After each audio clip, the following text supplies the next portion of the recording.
ये समय जिसके भी जीवन में आता है और जो भी इस समय के मूल्य को, महत्व को समझ पाता है, उसके जीवन में समय एक नए सौभाग्य की, एक नए भाग्य की, एक नई ऊर्जा की और एक नए प्राण की संरचना करता चला जाता है। शर्त एक ही है कि हमें समय के मूल्य को समझ पाने की सामर्थ्य अपने अंदर विकसित करने होते हैं। आंधियां आती हैं, बहुत बड़ी बड़ी हवाएं चलती हैं, तूफान आते हैं, तो जब जोर की हवाएं चलती हैं तो जमीन पर पड़े हुए सूखे पत्ते भी आसमानों को चूम करके आते हैं।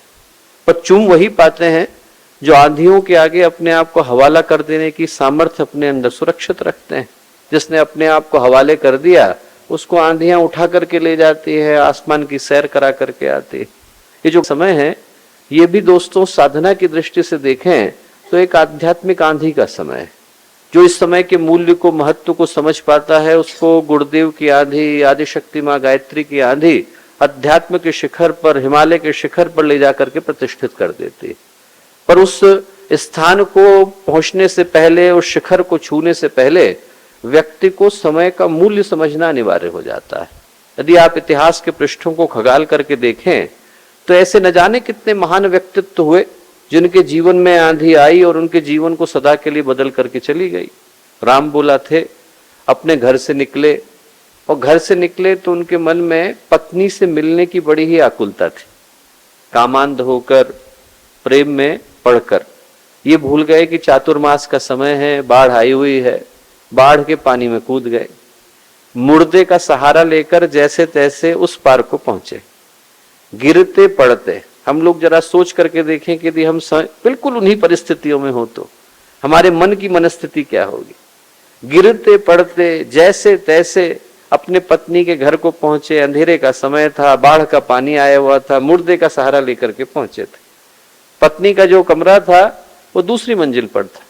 एक अजगर लटक रहा था, अजगर के पूंछ को पकड़ करके दूसरे मंजिल पर पहुंचे।